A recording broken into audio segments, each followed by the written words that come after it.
it's a nice, wonderful morning. So the today topic I'm just going to discuss is why do I drink a coffee a lot? Means you can understand that how much the coffee I like it. So since it's a persuasive topic, I'm not going to be able to persuade you, but I'm just going to say my points that why do I like it. So the theme of this presentation will be like in four categories. First, the history. So I'm not going to talk a lot about how the coffee is made or how it was invented. And next thing will be my view. That will be the important part of the presentation. And it's next is the facts and the myth about the coffee. And the final will be the varieties. So as I said, the history is like it is worldwide. The coffee is the biggest product. Like in earlier days, before World War II, there was a three thing. It was for the economy, it's very important: the cotton, the coffee, and the gold. So the coffee is in the center. It's the center of the trading season. So that was the important they gave for the coffee because it was everybody likes it. They want it something. So if you just check about the coffee history, like little back, it was happened in the Ethiopian plateau. It's next to the Arabian thing.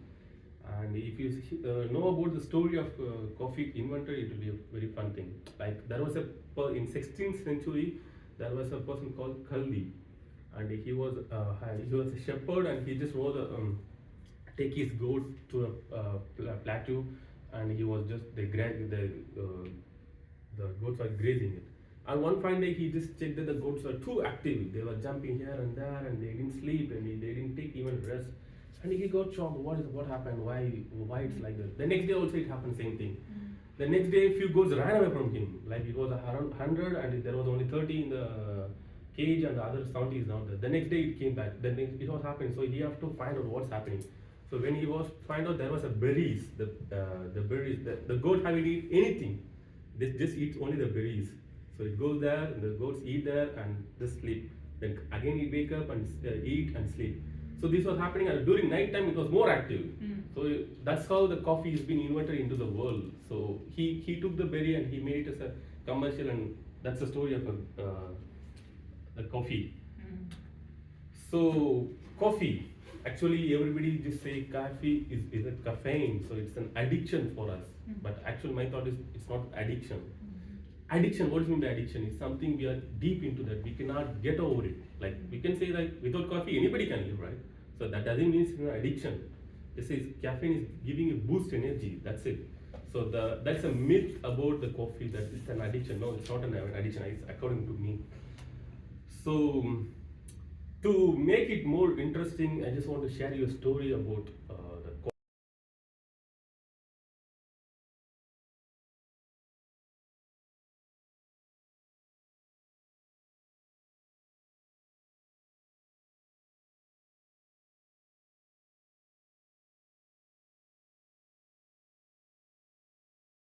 Is expensive in car, in watches. And the same thing in the coffee, it's the most expensive. It's called Kupal Luwak. It's a Kopi Luwak. Kopi Luwak. It's a KOPILLWAK. Kopi Luwak. Do you have any idea how it is made? No. No. So that's the interesting part. Okay, in Brazil, there was a farm. Okay, there was a farm. They are making a generation of coffee. So one fine generation, I mean the earlier generation, they have a civet. You know the civet, right? The small civet. So that was the civet is eating the berries, and it was excreting the poop. So one fine day, his father took those berries, took those excretions and tried to check what is in the thing, and he found the beans, the coffee beans. And unfortunately, he grind it and he did some research and he made the coffee, and that coffee is the wonderful coffee ever till date. That's the coffee till date. Nobody can believe that. It is actually made from to be frank, it's made from the civet poop. So why they making like this? The thing is, in the coffee there was in the coffee bean there is a skin layer, and it cannot be removed either with the machines or either with manual process. It has to be done in a separate way. So the Kopi Luwak is not the coffee name, it is the production, how they make that coffee. It's the name of the product coffee is called coffee luwak. So what happened? The civet eat that, and in the digestive system, okay, the secretions are, I mean, digestion is happening, and that digestion makes that skin to remove, and just give only the bean. And they took that bean and they just process it and they just sell it all over the world, and still now it is the best ever coffee in the world.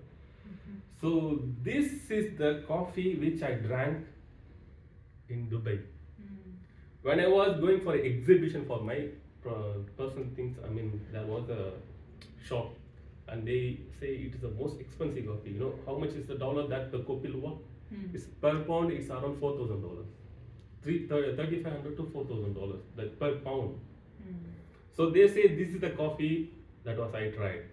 So my friend used to say, "Oh, Siraj, you like coffee? I know very well, but you never, we never imagined that you drink a poop coffee."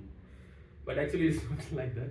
This is the coffee that I drank in the Dubai, and it is really wonderful, wonderful taste. Till now, I can feel that, but it's not like I'm not exaggerating that. It's the most thing I cannot forget. No, it's not like that. So far, the coffee I have drank, this is the best coffee. But still, it is a black coffee. It's not like added with the milk, but still, it's the best coffee. And I paid around $700 for this cup. So that's the most expensive thing and stupidest thing I have did, but still, it is a rememberable thing for me. No. So, if you think about the caffeine in the coffee, we have to think both ways. Either if anything has a good, definitely it has a bad. So it have a bad. The people they have a myth that coffee is a bad. No, but according to me and according to many researchers, many studies, the coffee is very good. So I have been showing it. So as I said before, the coffee has a caffeine, and definitely it boosts your brain. Okay, it makes your activities more high. And for stomach, it helps in the digestion. Like if you drink a coffee, just a black coffee, it's not about the milk coffee. Just take any other coffee like espresso or arabica, anything. Drink, it helps you in the stomach. And the same for the heart, it reduces the blood pressure. Like if you're tired, if you're exhausted, what are you people doing? Just take a coffee. So it makes you relax. It makes your blood pressure down. It makes your brain cool. So that's how this is the points connecting. So I'm not just talking here that, oh, Siraj, you just took something from internet and you just sharing. No. I have a medical proofs also. So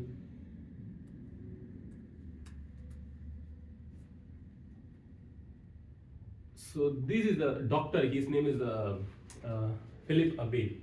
He used to get a lot of cases on him because he is the one who is just mythbuster. You can say mythbuster.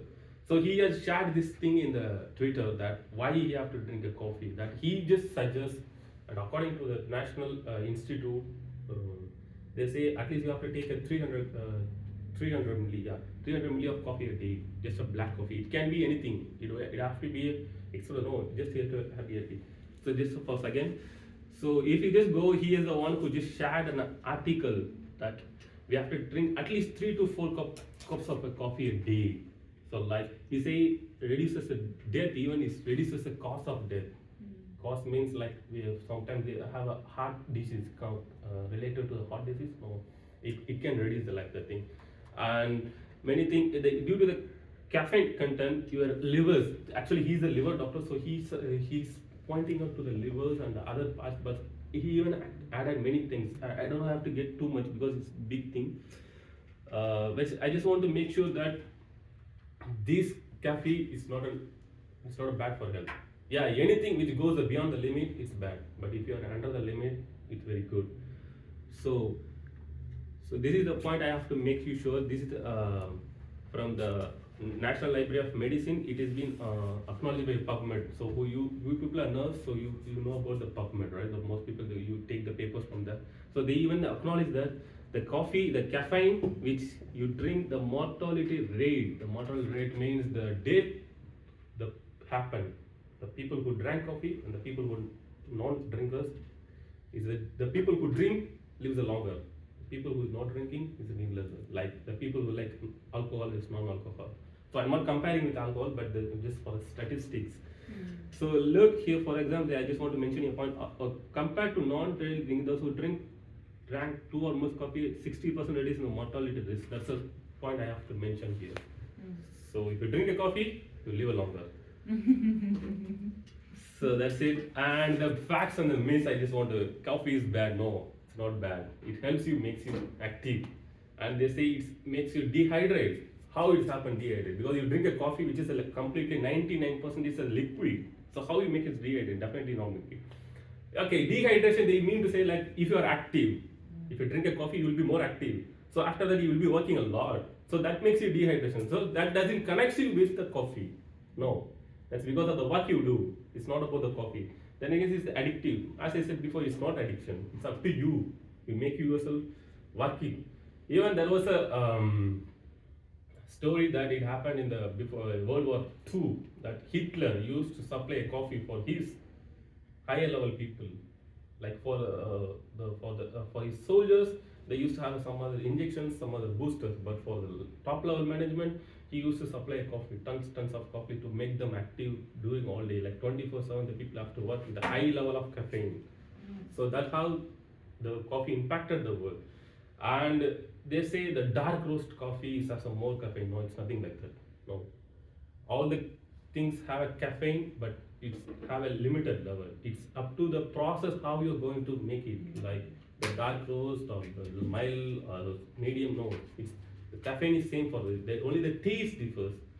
Okay, and the final thing is like they say the coffee stunts your growth. Like your growth will be reduced. No, never. It happened like that. How it happened? Even for the kids, it doesn't have a connection. They didn't prove this thing. So all of the things I have been, they have been in the myths that they is endorsed by the PubMed. Even lot of researchers they have been saying that these are the myths, but they have debunked it already. It causes you insomnia. Yeah, nobody is going to drink a coffee after 8 p.m. I guess so. The most people they used to take a coffee at morning, afternoon, and evening. That's it. And the caffeine level present in your body will be maximum will be for 6 hours, and after that it will be dried out. So it make you insomnia, never it makes you addiction, never it going to bother you. And even I said you like it helps you, makes you active, and it makes you healthy. So that's it. And if there is any doubts, you can ask me. Thank you.